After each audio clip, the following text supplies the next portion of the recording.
চিত্ত বিনোদন এবং মাদক থেকে দূরে থাকার জন্য ক্রিয়ার কোনো বিকল্প নেই। আমার পেছনে দেখা যাচ্ছে, আপনারা অনেকেই জানেন এবং অবশ্যই জেনে থাকবেন, হাডুডু বাংলাদেশের জাতীয় খেলা। সেই জাতীয় খেলাকেই প্রাধান্য দিতে 10 নং খেরুয়াজানি মুক্তাগাছা এই খেলার আয়োজন করেছে। তো দেখা যাচ্ছে এখানে যে যুবক ভাইয়েরা আছে, যুবক ভাইয়েরা যথেষ্ট দমের সাথে তাদের খেলাকে পরিচালনা করছে। সবাই চেষ্টা করছে যে যার তার নিজের এলাকায় জয়লাভ করানোর জন্য। আমাদের এখানে দেখতে পাচ্ছি আমরা অনেক দর্শক এখানে আছে, এখানে শত সহস্র দর্শকের ভিড় জমেছে এই খেলাকে উৎসুক জনতা এই খেলাকে ঘিরে। তো আমরা কিছু জনতার কথা শুনবো, অনুভূতি শুনবো যে এই খেলা তারা কিভাবে অ্যাকসেপ্ট করছে, কিভাবে গ্রহণ করছে। তো আমরা একটু যদি কথা বলতে চাই, যদি আমরা একটু এদিকটাতে দেখি, আমরা এখানেই একজন ভাইয়ের সাথে কথা বলবো যে এই খেলাকে তারা তাদের এই এলাকায় যে খেলাটা অনুষ্ঠিত হচ্ছে সেটা তারা কোনভাবে গ্রহণ করছে। যে আপনাদের এই যে খেলা, আপনি কতটুকু মনে করছেন যে এই খেলার কারণে এই বর্তমান যে যুব সমাজ কতটুকু ভালোর পথে আসবে, আপনার কি মনে হয়? এই খেলার মাধ্যমে আমাদের যুব সমাজ মাদক, তারপর হচ্ছে অন্যান্য যত রকম বাজে নেশা আছে সেখান থেকে সরে আসবে। তাদের মানসিক এবং মননের দিক দিয়ে তারা আরো উন্নত হবে এবং খেলোয়াড়ি মানসিকতা তাদের তৈরি হবে। আপনারা অবশ্যই জেনে থাকবেন যে বাংলাদেশে জাতীয় খেলা কাবাডি বা হাডুডু, এটা সত্ত্বেও বাংলাদেশে এই খেলার প্রচলনটা খুব একটা বেশি দেখা যায় না। তবে ফ্যাসিস্ট সরকারের পতনের পরে আমরা এখন বিভিন্ন জায়গায় দেখছি, বিভিন্ন জায়গাতে খেলা অনুষ্ঠিত হচ্ছে, বিভিন্ন জায়গাতে হচ্ছে নতুন নতুন উদ্যোক্তা তৈরি হচ্ছে। আমরা এখন যে খেলাটা একটু সরাসরি উপভোগ করব আপনাদেরকে সাথে নিয়ে। দর্শক,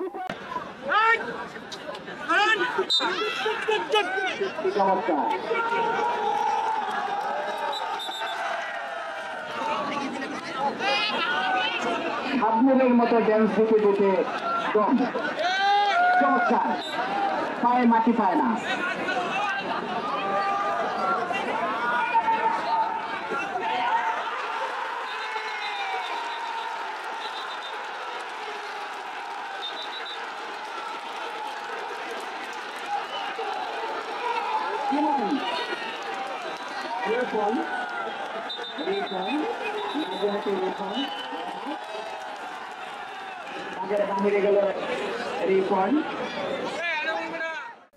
তো এই মুহূর্তে আমরা আয়োজক এবং প্রধান অতিথিদের সাথে একটু কথা বলবো যে যুব সমাজকে তারুণ্যের পথে হাতছানি দিতে তাদের যে উদ্যোগ, সেই উদ্যোগকে অবশ্যই আমরা সাধুবাদ জানাই।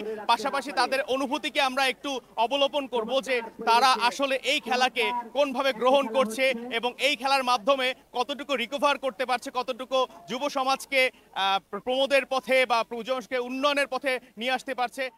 জি রিপন ভাই, আমি একটু জানতে চাচ্ছিলাম যে বর্তমানে যে পরিস্থিতি, ফ্যাসিস্ট সরকার পতনের পরে আপনারা যে এই যে উদ্যোগ নিয়েছেন, এটা আসলে আপনারা কতটুকু সহায়তা পাচ্ছেন মানুষের কাছ থেকে, কেমন অনুভূতি আপনাদের এখন? বিগত সরকার এই বাংলাদেশটাকে আপনারা জানেন যে আমাদের পার্শ্ববর্তী দেশ তৎকালীন ইন্ডিয়া ভারতের কাছে জিম্মি হয়ে গেছিল। আমাদের বাংলাদেশে এই মাদক সেবনটা এটা মূলত আমাদের পার্শ্ববর্তী দেশ থেকে আমদানি করা হতো।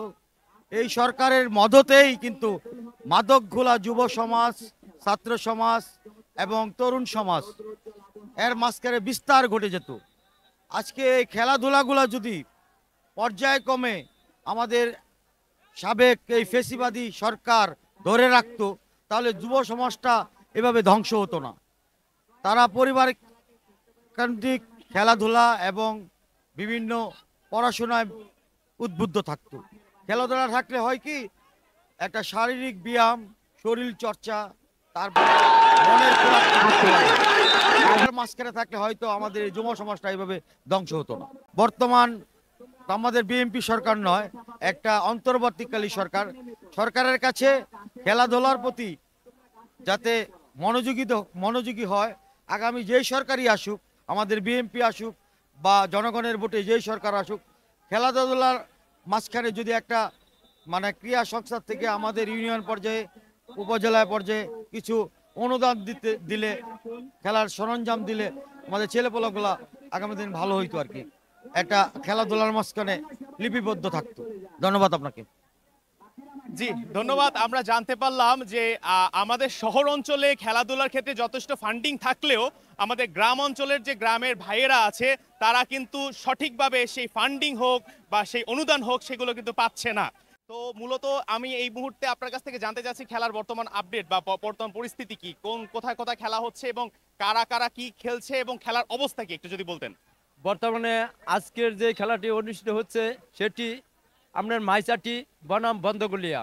মাইচাটি ফুলবাড়িয়া উপজেলার একটি দল আর বন্ধগুলিয়া 10 নং খেরোজনী ইউনিয়নের একটি দল। তো পরবর্তী এর আগে আরও 3টি এই খেলা হয়েছিল, সেটা 3টি খেলার মাঝখানে আপনার 3টি দল সেমিফাইনালে উঠে আছে।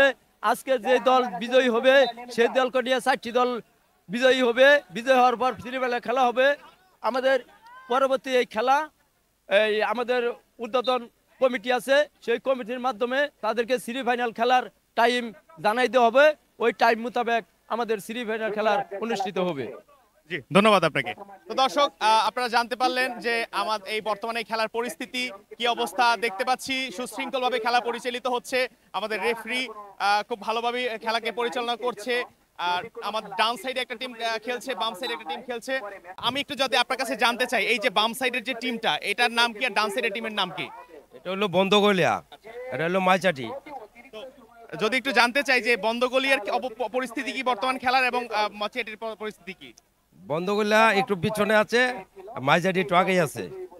জি আমরা এই মুহূর্তে এই ইউপি মেম্বারের সাথে কথা বলবো, এই খেলার সম্বন্ধে জানবো যে খেলার বর্তমান পরিস্থিতি কি এবং তাদের ফাইনাল খেলা কবে অনুষ্ঠিত হবে। জি বিসমিল্লাহির রহমানির রহিম।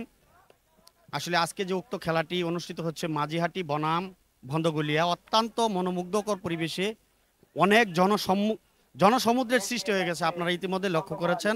আসলে আমাদের প্রারম্ভিক খেলা 8টা দল উঠেছে, 8টা দল নকআউট পর্যায়ে খেলা শুরু হয়েছে। সার দিয়ে চ্যাম্পিয়ন ট্রফি হলো সার, রানার আপ হলো আপনার খাসি। অত্যন্ত মনোমুগ্ধকর খেলা।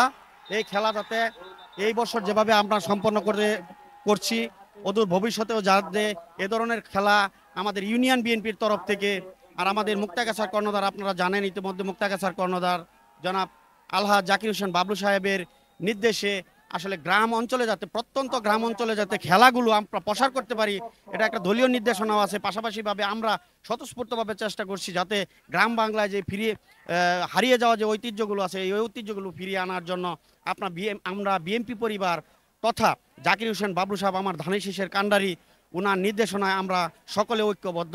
আশা করি আপনারা দোয়া করবেন, সকলে যারা এখানে উপস্থিত আছে সকলে দোয়া করবেন যাতে আমরা ফাইনাল খেলাটি আমাদের ধানের শীষের কাণ্ডারি জাকির হোসেন বাবলু সাহেবের নেতৃত্বে তাকে প্রধান অতিথি হিসেবে উপস্থিত করে যাতে সম্পন্ন করতে পারি।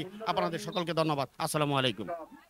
জি জি আমরা দেখতে পেয়েছি যে এই খেলার চ্যাম্পিয়ন পুরস্কার হচ্ছে ষাঁড় এবং রানার্স আপ পুরস্কার হচ্ছে খাসি। তো কার ঘরে যায় খাসি, কার ঘরে যায় ষাঁড় সেটা দেখার বাকি সময়ের অপেক্ষা।